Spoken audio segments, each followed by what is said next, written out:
Setiap sejarah punya kisah yang tak pernah diceritakan sepenuhnya. Dan disinilah kita akan membukanya bersama. Selamat datang di channel Lemari Tua, tempat di mana masa lalu berbicara untuk masa kini. Jangan lupa like, komen, share, dan subscribe supaya kamu nggak ketinggalan cerita-cerita menarik berikutnya. Siapkan sabuk pengaman, kita akan masuk ke ceritanya. Pretoria, 20 April 1964.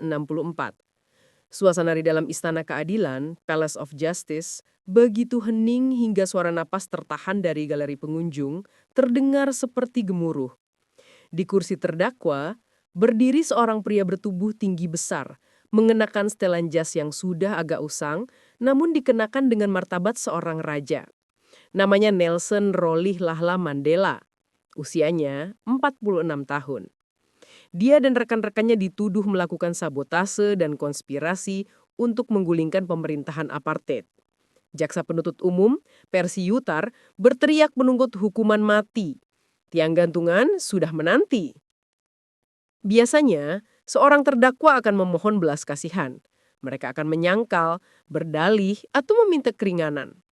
Namun, Mandela melakukan sesuatu yang mengejutkan hakim dan dunia. Dia menutup buku catatan hukumnya. Dia menatap lurus ke mata hakim Quartus de Wet, dan alih-alih membela diri, dia memberikan kuliah politik. Selama 4 jam dia berbicara. Dan dia mengakhirinya dengan kalimat yang akan terukir dalam sejarah. Kalimat yang mengubahnya dari seorang tahanan menjadi mitos. Saya telah mendedikasikan hidup saya untuk perjuangan rakyat Afrika. Saya telah memimpikan idealisme masyarakat yang demokratis dan bebas. Ini adalah idealisme yang saya harap dapat saya jalani dan capai. Tetapi jika perlu, ini adalah idealisme yang untuknya saya siap mati. Saat dia duduk kembali, keheningan di ruang sidang bukan lagi karena ketakutan. Itu adalah keheningan karena kekaguman. Siapakah pria ini? Bagaimana seorang pengacara kulit hitam di negara yang menganggapnya setengah manusia bisa memiliki keberanian baja seperti itu? Untuk memahaminya, kita harus melupakan gambar Mandela tua yang tersenyum dengan kemeja batik warna-warni. Kita harus kembali ke masa lalu, ke perbukitan hijau di Transkei, di mana dia tidak dilahirkan sebagai korban, melainkan sebagai pangeran. Akar kerajaan, kepercayaan diri yang alami. Lahir pada tahun 1918 di desa Kunu, nama aslinya adalah Rolihlahla, yang secara harfiah berarti menarik dahan pohon, atau dalam bahasa sehari-hari, pembuat onar, sebuah nama yang menjadi nubuat. Mandela bukanlah orang miskin yang bangkit dari daerah kumuh. Dia adalah bangsawan dari suku Tembu, penutur bahasa Xhosa. Ayahnya adalah penasihat utama raja. Dia dibesarkan di istana besar, tempat dia mendengarkan para tetua suku berdebat tentang pemerintahan dan keadilan di sekitar api unggun. Disinilah fondasi psikologis Mandela terbentuk. Dia diajarkan untuk memimpin. Dia diajarkan bahwa seorang pemimpin itu seperti gembala. Dia berjalan di belakang kawanan, membiarkan yang paling lincah pergi di depan, sementara yang lain mengikuti, tanpa menyadari bahwa mereka semua sedang diarahkan dari belakang. Pendidikan elit ini memberinya sesuatu yang sangat berbahaya bagi rezim apartheid nantinya, kepercayaan diri yang tidak tergoyahkan. Ketika dia tiba di Johannesburg pada usia 20-annya, melarikan diri dari perjodohan di desanya, dia mengalami kejutan budaya yang brutal. Di Kunu, dia adalah bangsawan. Di Johannesburg, dia hanyalah seorang kafir yang harus membawa buku pas atau dompas kemana-mana, yang tidak boleh naik bus orang kulit putih, dan yang bisa ditangkap hanya karena berada di jalan setelah jam malam. Namun, Mandela tidak menundukkan kepalanya. Dia bertemu dengan Walter Sisulu, seorang aktivis yang menjadi mentornya, dan Oliver Tambo, mitra intelektualnya. Bersama-sama mereka mendirikan firma hukum kulit hitam pertama di Afrika Selatan, Mandela and Tembo.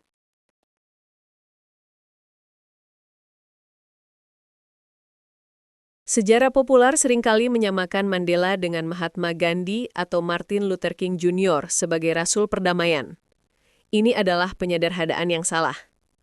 Pada awalnya, ya, Mandela terinspirasi oleh aksi tanpa kekerasan. Dia memimpin kampanye pembangkangan, Defiance Campaign, tahun 1952, di mana ribuan orang kulit hitam dengan sengaja melanggar hukum segregasi secara damai. Tapi rezim apartheid bukanlah penjajah Inggris di India. Rezim apartheid adalah mesin fasis yang tidak ragu menggunakan peluru tajam. Titik baliknya terjadi pada 21 Maret 1960. Di kota kecil bernama Sharpeville, polisi kulit putih melepaskan tembakan ke arah demonstran damai yang memprotes buku PAS. Mereka terus menembak bahkan saat kerumunan itu lari. 69 orang tewas. Sebagian besar ditembak di punggung. Bagi Mandela, Sharpeville adalah bukti bahwa pasifisme telah mati. Tidak ada gunanya berbicara tentang non-kekerasan, katanya kemudian, kepada pemerintah yang satu-satunya responsnya adalah serangan biadab terhadap orang-orang yang tidak bersenjata. Mandela menyadari sebuah kebenaran strategi yang pahit. Penyeranglah yang menentukan sifat perjuangan. Jika musuh menggunakan senjata, Anda tidak bisa melawannya dengan doa. Disinilah evolusi radikalnya terjadi. Mandela, sang pengacara perlente yang suka berdansa dan bertinju, memutuskan untuk menjadi tentara. Dia mendirikan sayap militer Kongres Nasional Afrika ANC, Umkhonto we Sizwe, atau Tombak Bangsa. Ini adalah keputusan yang sulit. Rekan-rekannya yang lebih tua, seperti Albert Luthuli, pemenang Nobel Perdamaian, menentangnya. Tapi Mandela bersikeras.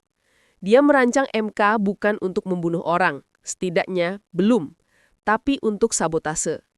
Targetnya adalah simbol ekonomi rezim apartheid, tiang listrik, kantor PAS, dan gedung pemerintahan. Tujuannya adalah membuat negara tidak bisa diperintah dan menakuti investor asing. The Black Pimpernel, hantu yang ditakuti.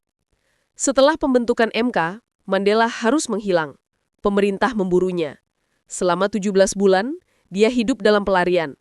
Pers Afrika Selatan menjulukinya The Black Pimpernel, diambil dari novel The Scarlet Pimpernel tentang bangsawan yang jago menyamar. Dia adalah hantu.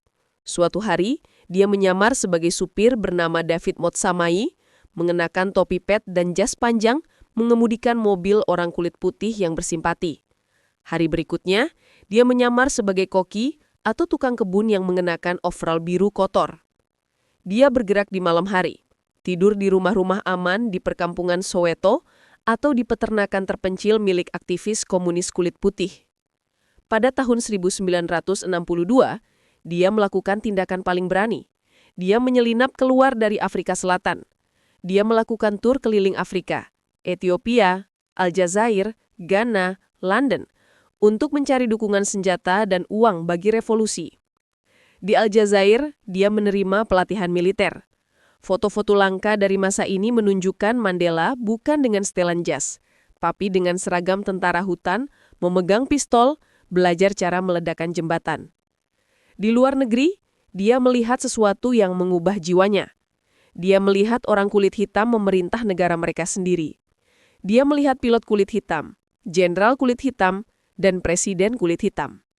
Itu memperkuat keyakinannya bahwa Afrika Selatan bisa berbeda. Tapi, keberuntungan sang Pimpernel akhirnya habis. Pada 5 Agustus 1962, Mandela sedang dalam perjalanan kembali dari Durban ke Johannesburg, menyamar sebagai supir. Di dekat kota Howick, sebuah mobil polisi Ford V8 menyalipnya dan membeli isyarat untuk menepi. Mandela tahu ini sudah berakhir. Dia menyembunyikan pistol dan buku catatannya di celah jok mobil. Dia menatap polisi itu dengan tenang. "Saya, Nelson Mandela," katanya mengakhiri permainan kucing-kucingan itu dengan martabat. Desas-desas beredar bahwa CIA yang saat itu melihat Mandela sebagai komunis berbahaya di tengah Perang Dingin adalah pihak yang membocorkan lokasinya kepada polisi apartheid. Penangkapannya membawa kita kembali ke ruang sidang di Pretoria tahun 1964. Hukuman dijatuhkan. Hakim De Watt, mungkin karena tekanan internasional, tidak menjatuhkan hukuman mati. Dia menjatuhkan hukuman penjara seumur hidup. Mandela menyenggum dan mengacungkan jempol kepada istrinya Winnie. Dia tidak akan mati di tiang gantungan. Tapi bagi rezim, mereka punya rencana yang lebih kejam daripada kematian. Mereka akan menguburnya hidup-hidup. Mereka akan menghapus namanya dari ingatan manusia. Malam itu, dia diterbangkan ke sebuah pulau gandus di lepas pantai Cape Town. Pulau yang dikelilingi arus laut membeku dan dijaga oleh hiu. Pulau Robben. Sang pimpernel hitam telah ditangkap. Sang revolusioner telah dibungkam. Tapi, seperti yang akan kita lihat, tembok penjara tidak dirancang untuk mengurung Nelson Mandela. Tembok itu, tanpa disengaja, dirancang untuk menempanya menjadi sesuatu yang jauh lebih kuat daripada sekedar pemimpin gerilya. Penjara itu akan menjadi universitasnya. Pulau Robben bukanlah tempat untuk hidup, itu adalah tempat untuk dilupakan. Terletak 7 mil di lepas pantai Cape Town, pulau ini dikepung oleh arus Benguela yang membeku dari Antartika. Selama berabad-abad, tempat ini telah menjadi koloni kusta, rumah sakit jiwa dan penjara. Bagi rezim apartheid, ini adalah tempat sampah yang sempurna untuk membuang sampah politik yang paling berbahaya.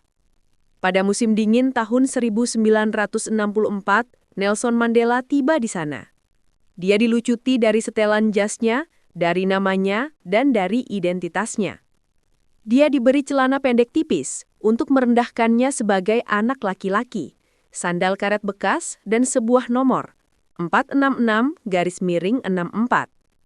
Tahanan nomor 466 tahun 1964. Selnya di bagian B berukuran sekitar 2 kali 2 meter. Sebuah kotak beton yang lembab. Saat dia berbaring di atas tikar jerami tipis, kepalanya menyentuh satu dinding dan kakinya menyentuh dinding lainnya. Sebuah ember besi di sudut berfungsi sebagai toilet. Sebuah lampu bohlam 40 watt menyala 24 jam sehari di atas kepalanya, merampas kegelapan yang dibutuhkan untuk tidur. Tujuan penjara ini dirancang dengan sangat spesifik secara psikologis, bukan untuk membunuh tubuh mereka dengan cepat, melainkan untuk mematahkan semangat mereka secara perlahan. Setiap pagi, Mandela dan rekan-rekannya digiring ke tambang kapur. Di sana, di bawah silau matahari yang memantul pada batuan putih yang menyakitkan mata, mereka dipaksa memecah batu menjadi kerikil. Tanpa kacamata hitam. Tanpa tujuan yang jelas. Debu kapur yang halus dan tajam merusak kelenjar air mata Mandela secara permanen, membuatnya tidak bisa menangis secara harfiah di kemudian hari. Namun di tengah debu dan keputusasaan itu, Mandela melakukan sesuatu yang tidak pernah diperhitungkan oleh sipir penjara. Dia mengubah penjara itu menjadi sekolah. Dia menyebutnya Universitas Pulau Robben. Strategi jangka panjang, mempelajari bahasa musuh. Reaksi alami seorang revolusioner yang dipenjara adalah membenci sipirnya. Kebencian adalah bahan bakar yang mudah. Rekan-rekan Mandela menolak berbicara dengan sipir kulit putih, Bewarders, memandang mereka sebagai monster rasis. Tapi Mandela berbeda. Dia menyadari sesuatu yang mendalam. Anda tidak bisa mengalahkan musuh yang tidak Anda mengerti. Dia memutuskan untuk melakukan hal yang dianggap tabu oleh banyak aktivis kulit hitam saat itu. Dia mulai belajar bahasa Afrikaans. Afrikaans adalah bahasa penindas. Itu adalah bahasa polisi yang menembaki Sharpeville. Itu adalah bahasa hakim yang memvonisnya. Tapi Mandela melihatnya sebagai kunci untuk membuka brankas psikologis orang putih Afrika Selatan. Dia meminta buku-buku sejarah, puisi, dan sastra Afrikaner. Dia mempelajari Perang Boer, perang di mana orang Afrikaner, keturunan Belanda ditindas oleh Inggris. Dia menyadari bahwa di dalam jiwa penyiksanya terdapat mentalitas korban yang mendalam. Orang Afrikaner takut pada orang kulit hitam karena mereka takut kehilangan identitas dan tanah air mereka, sama seperti mereka takut pada Inggris dulu. Pengetahuan ini adalah senjata. Mandela mulai menggunakannya di tambang kapur. Ketika seorang sipir muda yang kasar berteriak padanya, Mandela tidak berteriak balik. Dia akan menjawab dalam bahasa Afrikaans yang sopan dan halus. Dia akan bertanya tentang latar belakang sipir itu, tentang keluarganya, tentang sejarah leluhurnya. Van Rensburg, kata Mandela. Ah, nama yang terhormat. Jenderal Van Rensburg adalah pahlawan besar dalam perang melawan Inggris, bukan? Sipir itu akan tertegun. Tiba-tiba, teroris hitam di depannya tahu lebih banyak tentang sejarahnya daripada dirinya sendiri. Dinamika kekuasaan berubah. Sipir itu tidak lagi melihat Mandela sebagai binatang, melainkan sebagai manusia yang memiliki martabat. Salah satu sipir, Christo Brand, yang awalnya didoktrin untuk membenci Mandela, akhirnya menjadi teman seumur hidupnya. Mandela bahkan menyelundupkan bayi Brand ke dalam penjara hanya agar dia bisa memeluknya. Mandela sedang melakukan negosiasi pertamanya, bukan di meja bundar PBB, tetapi di sel penjara yang bau. Dia membuktikan bahwa dia bisa menaklukkan musuh tanpa mengangkat senjata, hanya dengan mendengarkan dan memahami ketakutan mereka. Ujian kepemimpinan, perang generasi. Namun, tantangan Mandela tidak hanya datang dari orang kulit putih. Tantangan terberat seringkali datang dari barisannya sendiri. Pulau Robben adalah mikrokosmos politik. Selain aktivis ANC atau Kongres Nasional Afrika seperti Mandela, ada juga anggota PAC atau Pan-Africanist Congress yang lebih militan.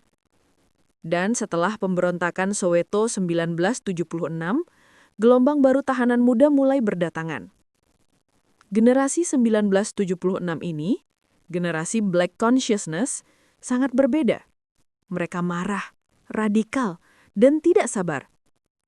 Mereka dipengaruhi oleh Steve Biko. Mereka melihat Mandela dan Walter Sisulu sebagai orang tua yang lembek. Bagi pemuda-pemuda ini, berbicara sopan dengan sipir adalah bentuk kolaborasi. Mereka ingin melawan setiap perintah, membakar kasur, dan bertarung fisik. Mandela harus memimpin mereka, dan ini sulit.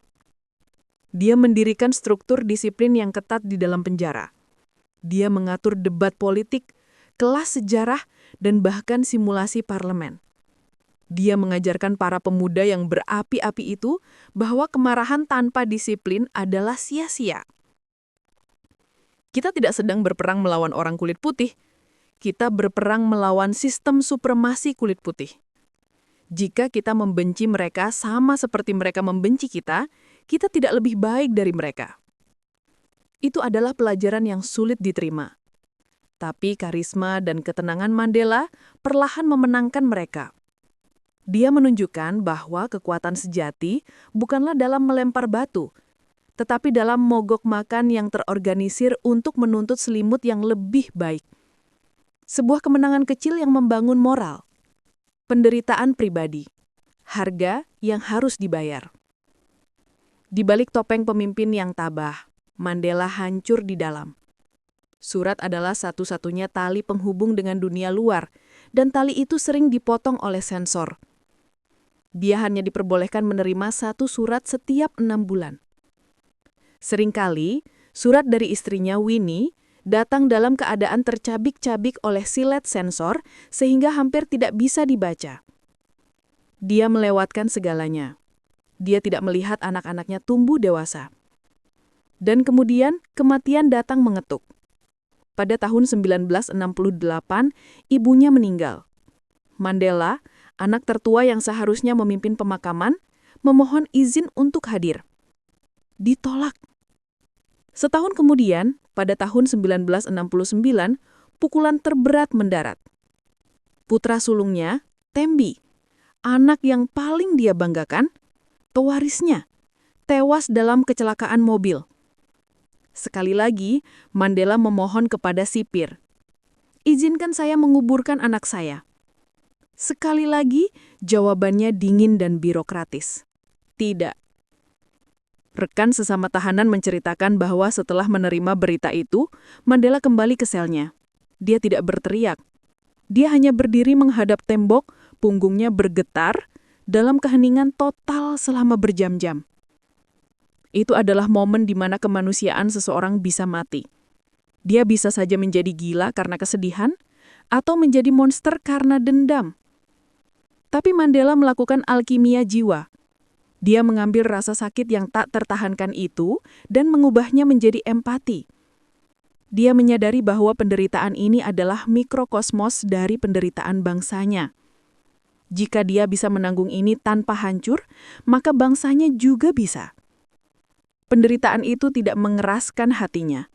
Penderitaan itu meluaskan. Transformasi selesai. 27 tahun adalah waktu yang sangat lama. Dunia berubah. The Beatles muncul dan bubar. Manusia mendarat di bulan. Perang dingin memanas dan mendingin, dan Mandela masih di sana, memecah batu atau berkebun di sepetak tanah kecil yang dia rawat dengan obsesif. Namun, seiring berjalannya waktu, sesuatu yang aneh terjadi. Tembok penjara itu menjadi transparan.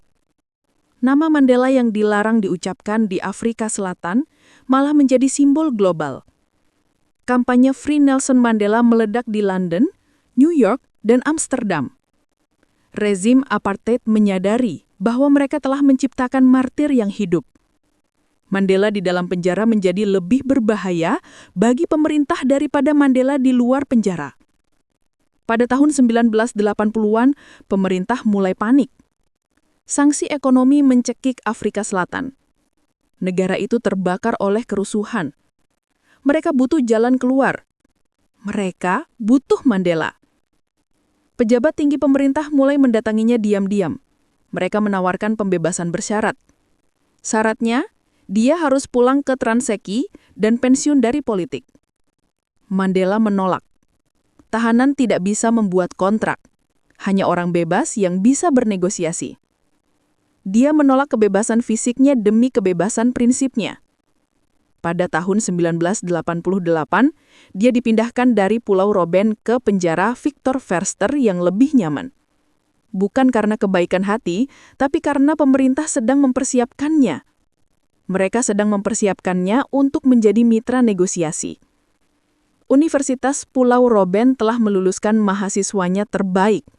Pria yang masuk sebagai pimpernel hitam yang radikal dan impulsif pada tahun 1964, kini telah ditempa menjadi negarawan yang sabar, cerdas, dan sangat berbahaya bagi sistem apartheid, justru karena dia tidak lagi membutuhkan senjata untuk menghancurkannya. Dia sudah siap untuk dansa terakhir dengan musuhnya. 9 Desember 1988, sebuah mobil sedan meluncur diam-diam keluar dari gerbang penjara Victor Verster. Di kursi belakang, duduk seorang pria tua dengan setelan jas yang terlalu besar untuk tubuhnya yang kurus. Tidak ada borgol. Pria itu adalah Nelson Mandela. Dia tidak sedang dibebaskan. Dia sedang dibawa jalan-jalan oleh agen intelijen Afrika Selatan, NIS. Mereka membawanya keliling Cape Town, membelikannya Coca-Cola, dan membiarkannya melihat dunia yang telah meninggalkannya selama 2 dekade. Ini adalah bagian dari permainan psikologis yang aneh. Rezim apartheid di bawah P. W. Botha, yang dijuluki di Grot Krokodil, si buaya besar, tahu bahwa mereka tidak bisa memenangkan perang ini. Sanksi internasional mencekik ekonomi. Pemberontakan di kota-kota hitam, townships, tidak bisa dipadamkan. Mereka butuh jalan keluar. Mereka butuh Mandela. Tapi mereka butuh Mandela yang jinak. Pertemuan rahasia pun dimulai.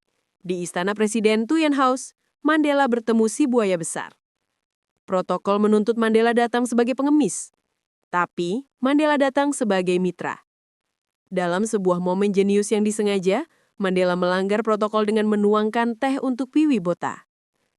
Tindakan sederhana ini membalikkan dinamika kekuasaan. Mandela bukan tahanan, dia adalah tuan rumah yang ramah. Kita tidak punya pilihan lain selain hidup bersama, kata Mandela. Pada Februari 1990, penerus Botha F. W. de Klerk membuat perjudian terbesar dalam sejarah Afrika.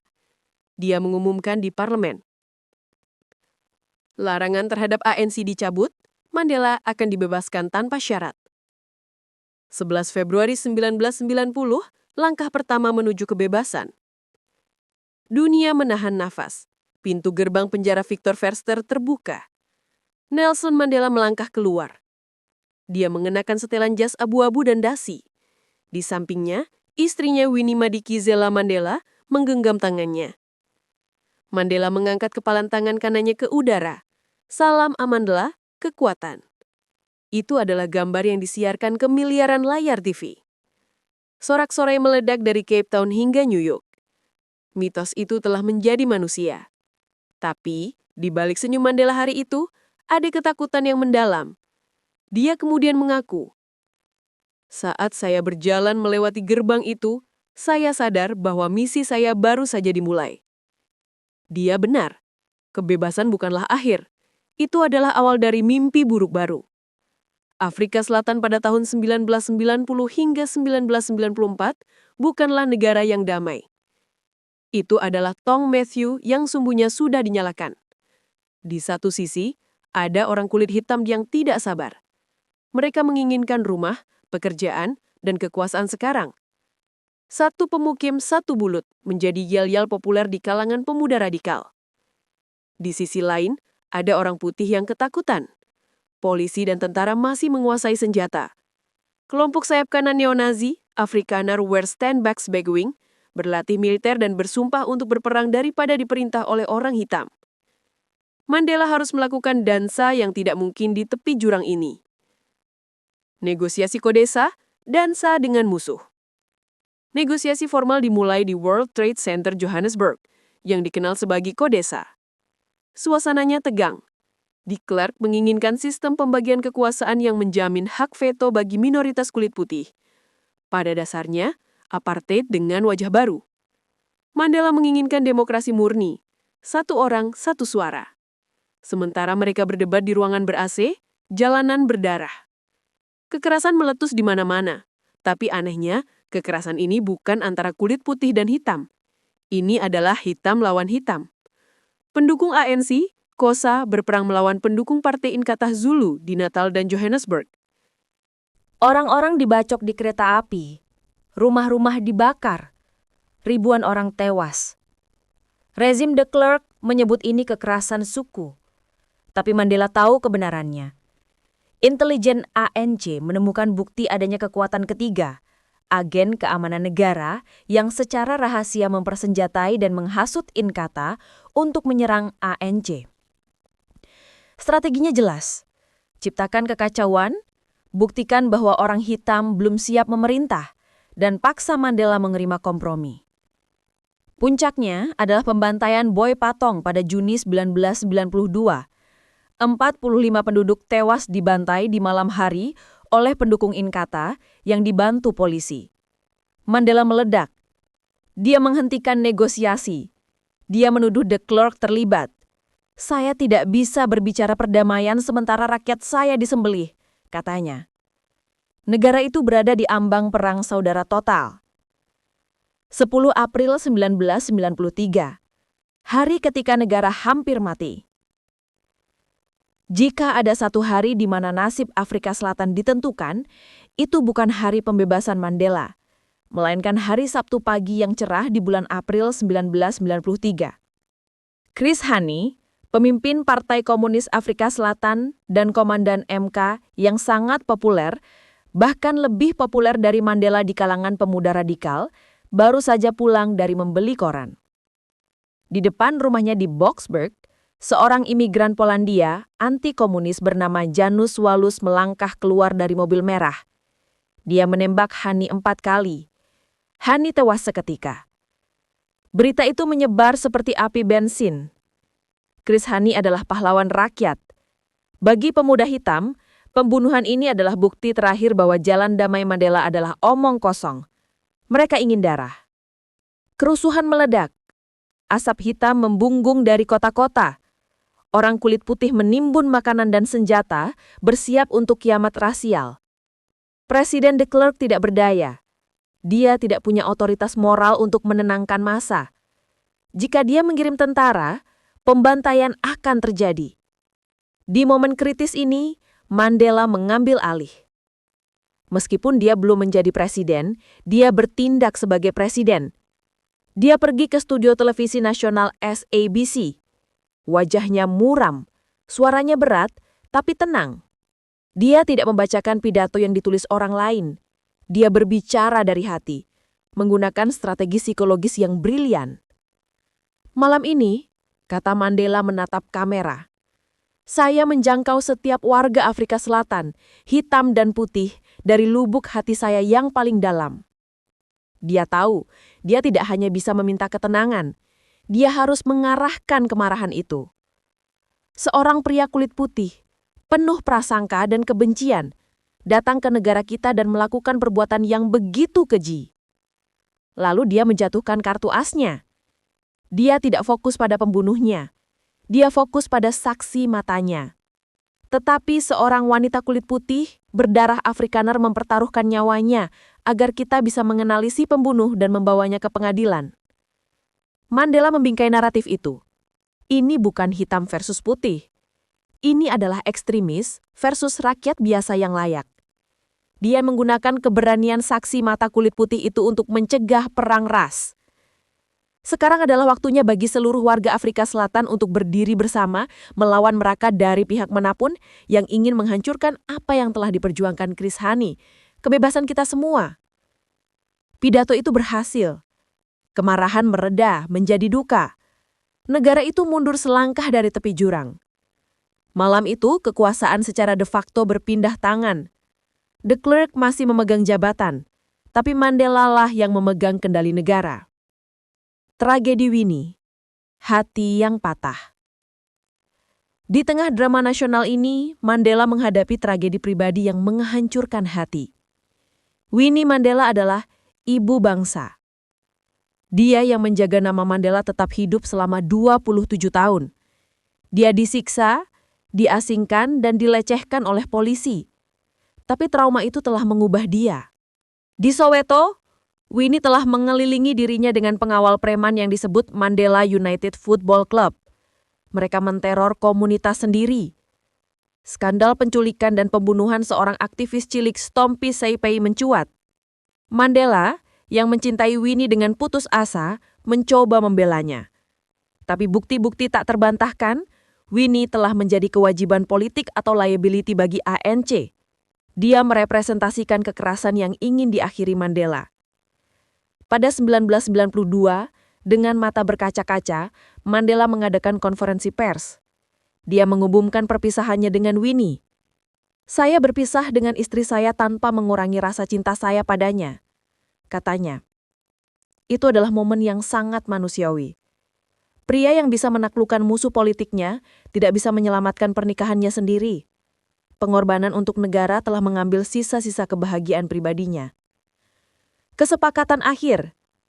Klausula matahari terbenam. Setelah krisis Chris Hani, kedua belah pihak sadar mereka tidak punya waktu lagi. Mereka harus menetapkan tanggal pemilihan umum. Tapi kebuntuan masih ada. Orang kulit putih takut bahwa pemerintahan mayoritas kulit hitam akan memecat semua pegawai negeri kulit putih, polisi dan tentara, lalu mengambil harta benda mereka. Joe Slovo, pemimpin komunis kulit putih dan sekutu Mandela, mengusulkan kompromi jenius, Sunset Clause atau klausula matahari terbenam. Idenya, ANC setuju untuk berbagi kuasa dalam pemerintahan persatuan nasional selama 5 tahun setelah pemilu. Pegawai negeri kulit putih, termasuk polisi dan tentara, dijamin pekerjaannya dan pensiunnya. Ini adalah pil pahit bagi radikal kulit hitam. Itu artinya para jenderal yang menyiksa mereka akan tetap menjabat. Tapi Mandela mendukungnya.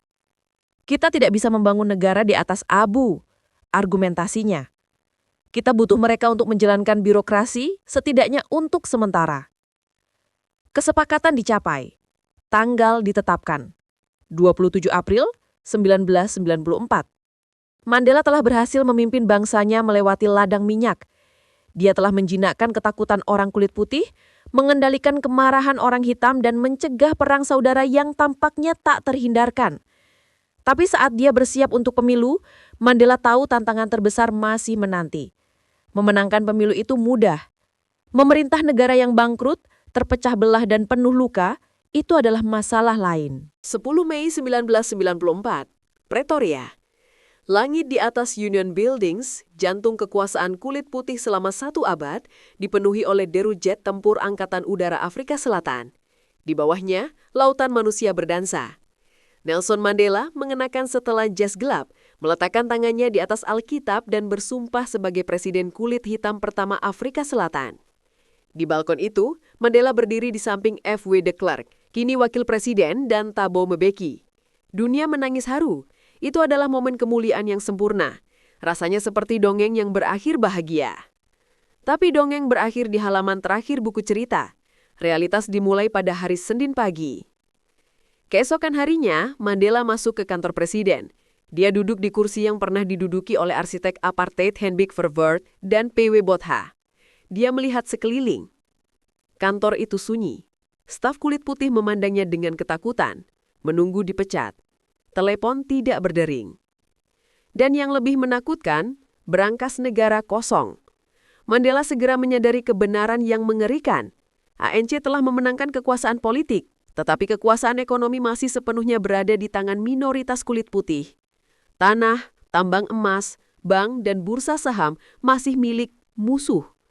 Birokrasi, polisi, dan tentara masih dikendalikan oleh jenderal-jenderal Afrikaner yang bisa melakukan kudeta kapan saja. Mandela tidak mewarisi negara yang makmur, tetapi negara yang bangkrut akibat sanksi internasional dan penjarahan aset oleh pejabat apartheid sebelum mereka pergi. Utang negara menggunung. Di hadapannya ada dilema yang mustahil. Bagaimana memenuhi janji rumah dan pekerjaan bagi jutaan rakyat kulit hitam yang miskin tanpa menakuti modal kulit putih yang menopang ekonomi? Mandela tahu dia berjalan di atas tali yang sangat tipis. Satu langkah salah dan Afrika Selatan akan jatuh ke dalam perang saudara atau keruntuhan ekonomi seperti Zimbabwe. Strateginya, rekonsiliasi radikal.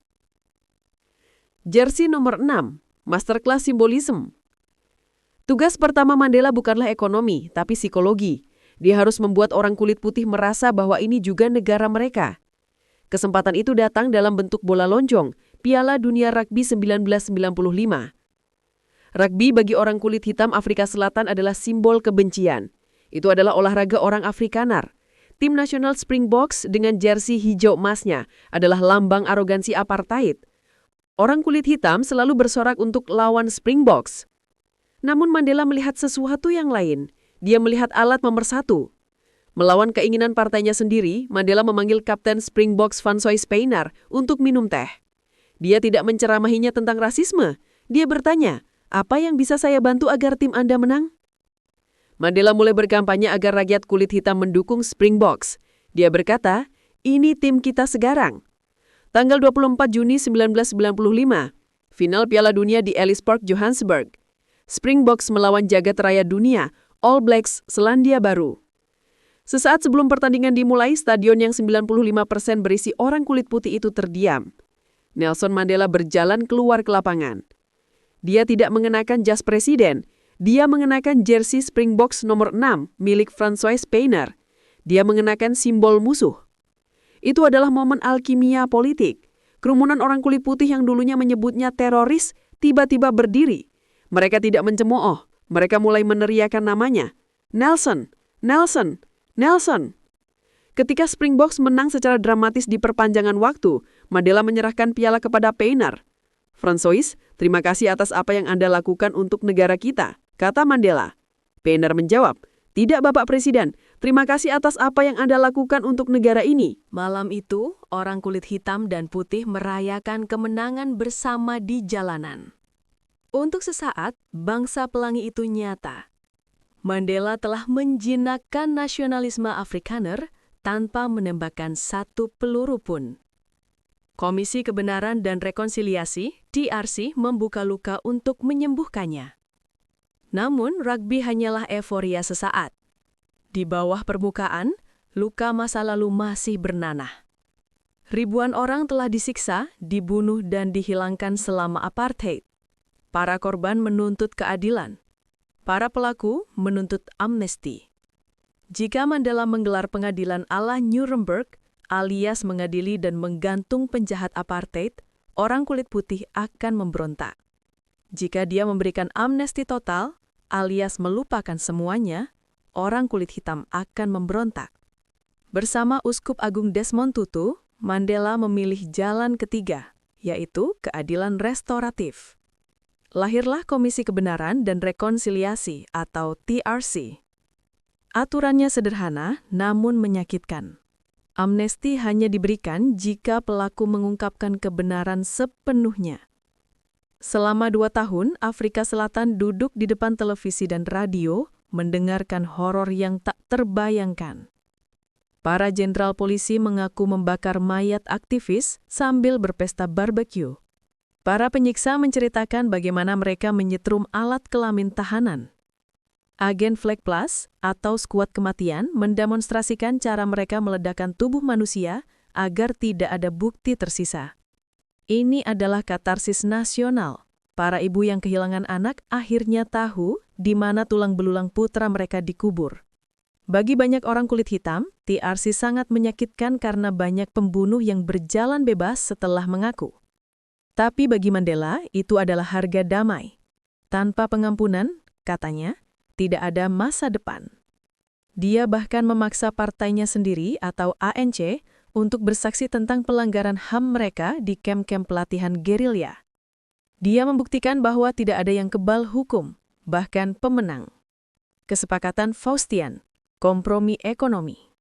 Jika rugby dan TRC adalah kemenangan Mandela, maka ekonomi adalah medannya yang paling kontroversial. Sebelum menjadi presiden, Mandela percaya pada Freedom Charter 1955 yang menjanjikan nasionalisasi tambang dan bank, alias mengembalikan kekayaan negara kepada rakyat. Tapi pada tahun 1994, dunia telah berubah. Uni Soviet telah runtuh, kapitalisme global adalah satu-satunya permainan di kota ini. Dalam pertemuan-pertemuan di Davos, para bankir dunia memberi ultimatum kepada Mandela. Nasionalisasi tambang, dan kami akan menarik semua modal. Mata uang ren akan hancur dalam semalam. Mandela, yang pragmatis, membuat keputusan yang oleh kritikus kirinya disebut sebagai kesepakatan Faustian, atau menjual jiwa pada iblis. Dia membuang kebijakan nasionalisasi, dia mempertahankan gubernur bank sentral dari era apartheid, dia mengadopsi kebijakan ekonomi neoliberal yang ramah pasar, atau GEAR. Tujuannya adalah stabilitas, dan dia berhasil. Ekonomi Afrika Selatan tidak runtuh, investasi asing kembali. Pertumbuhan ekonomi positif. Tapi harganya sangat mahal. Struktur ekonomi apartheid tetap utuh. Orang kaya, alias kulit putih tetap kaya, orang miskin, atau kulit hitam tetap miskin. Program perumahan RDP atau Reconstruction and Development Program berhasil membangun jutaan rumah sederhana dan mengalirkan listrik ke desa-desa. Itu prestasi besar, tapi itu tidak cukup cepat untuk mengatasi kesenjangan 3 abad. Mandela menciptakan stabilitas politik dengan mengorbankan transformasi ekonomi radikal. Dia memilih untuk tidak memotong kue secara paksa, tapi berharap kue itu membesar agar semua orang mendapat bagian. Sayangnya, kue itu membesar, tapi pisaunya tetap di tangan yang sama. Ini adalah kritik terbesar terhadap warisannya hari ini. Mandela memberi rakyatnya hak pilih, tapi dia gagal memberi mereka roti. Kehidupan pribadi di istana yang sepi. Di balik layar kepresidenan, Mandela adalah pria yang sendirian. Pernikahannya dengan Winnie, cinta sejatinya selama masa perjuangan, telah hancur, seperti yang dibahas di bab 3.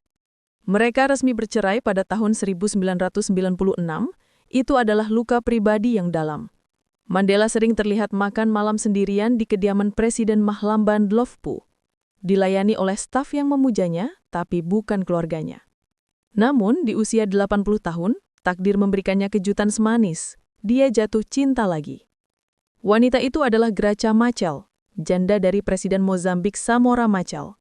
Graça adalah wanita yang cerdas, mandiri, dan tidak terintimidasi oleh patung hidup bernama Mandela.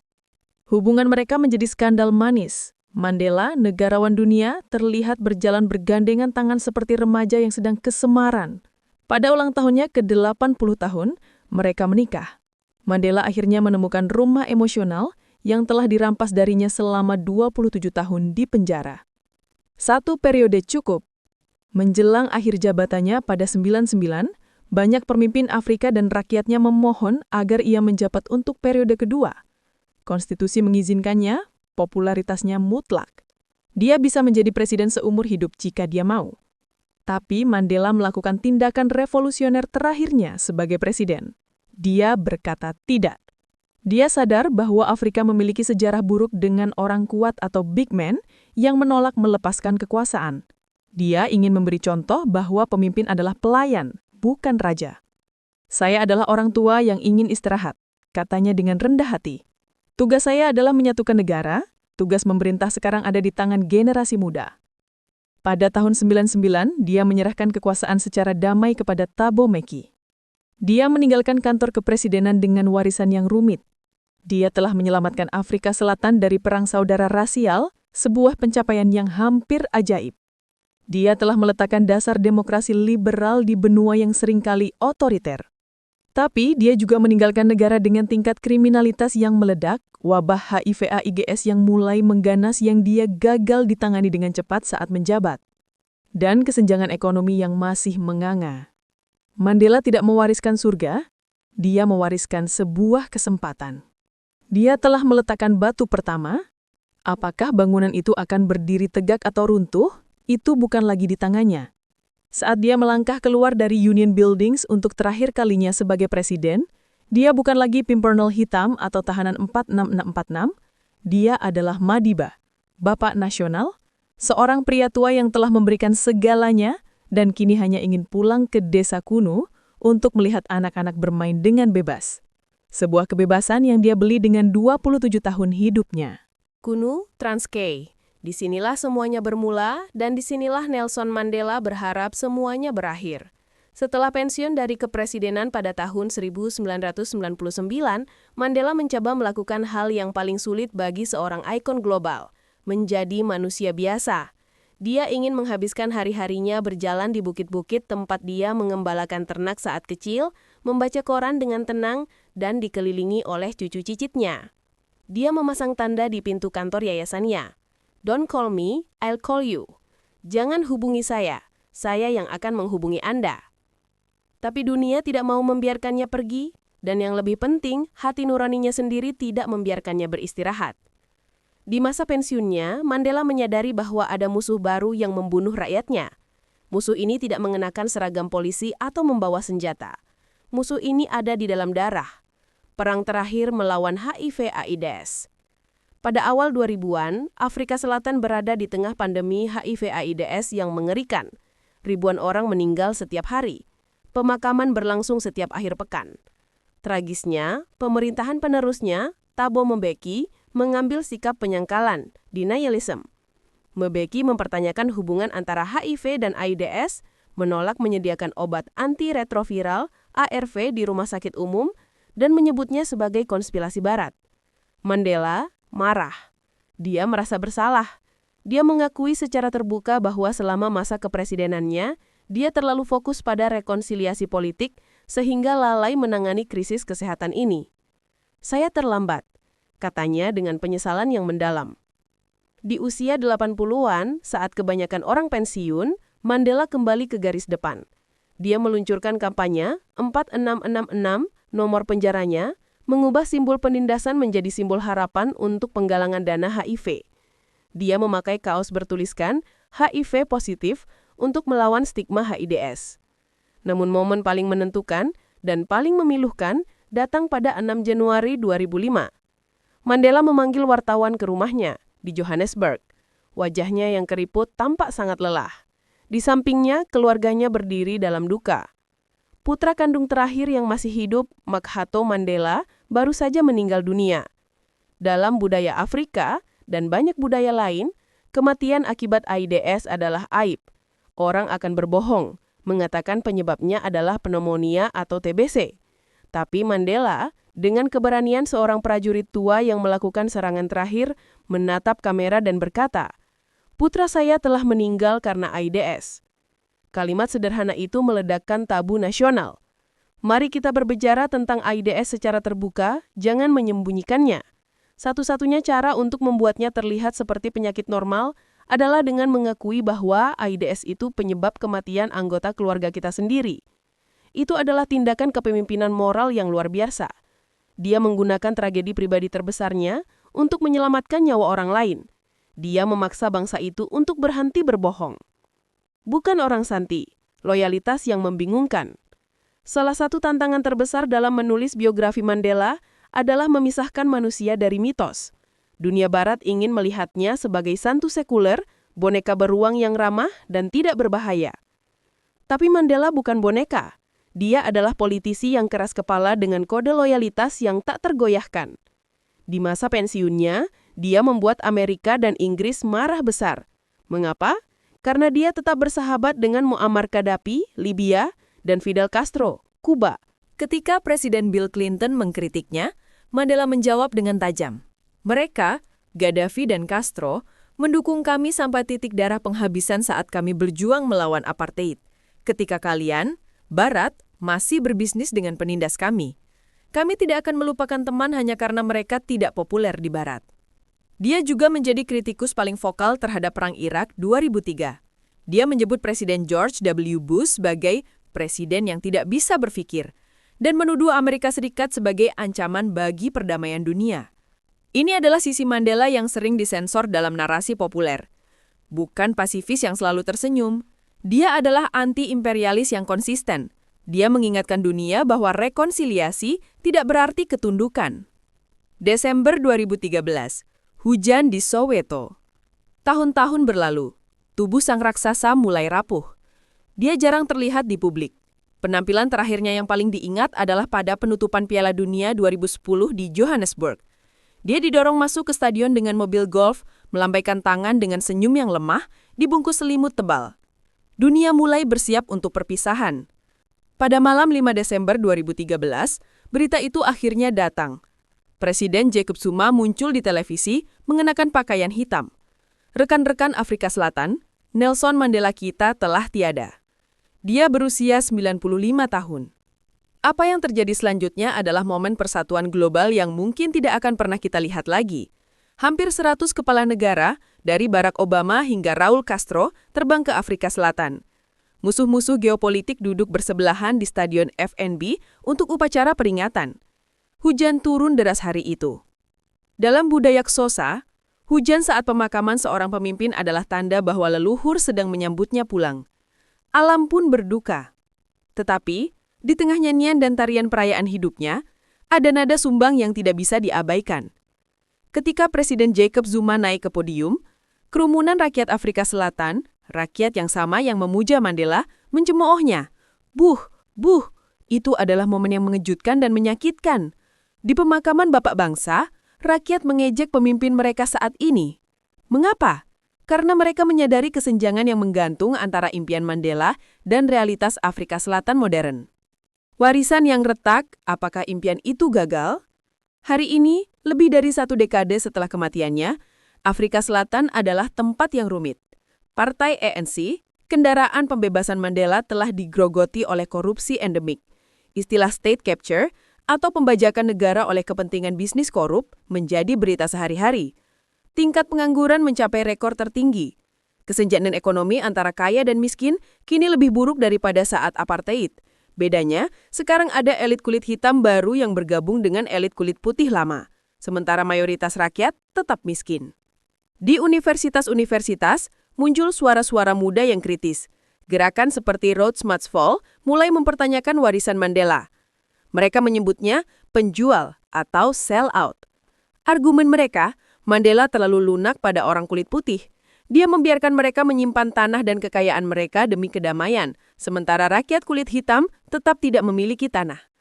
Mereka berargumen bahwa Mandela memberikan kebebasan politik, hak memilih, tetapi gagal memberikan kebebasan ekonomi, hak makan. Apakah kritik ini adil? Analisis kritis sejarah menunjukkan bahwa Mandela melakukan apa yang harus dia lakukan pada masanya. Mandela mencegah perang saudara. Dia mencegah pertumpahan darah rasial yang akan menghancurkan negara itu menjadi puing-puing seperti Suriah atau Rwanda. Dia memberikan Afrika Selatan konstitusi paling progresif di dunia. Dia meletakkan fondasi. Bahwa penerusnya gagal membangun gedung yang kokoh di atas fondasi itu bukanlah kesalahan arsiteknya. Mandela bukanlah penyihir yang bisa menghapus 300 tahun kolonialisme dalam 5 tahun masa jabatan. Dia adalah pembuka jalan. Kesimpulan, estafet yang jatuh. Saat peti mati Nelson Mandela diturunkan ke tanah berbatu di desa kuno, di samping makam anak-anaknya, sebuah era berakhir. Dia dimakamkan dengan hormat, Tetapi tugasnya belum selesai. Mandela pernah berkata dalam salah satu pidato terakhirnya, "Tugas saya adalah membebaskan yang tertindas dan penindasnya. Kami belum bebas, kami baru saja mencapai kebebasan untuk menjadi bebas." Dia memberikan kuncinya, tetapi pintu kemakmuran masih terkunci bagi miliaran orang.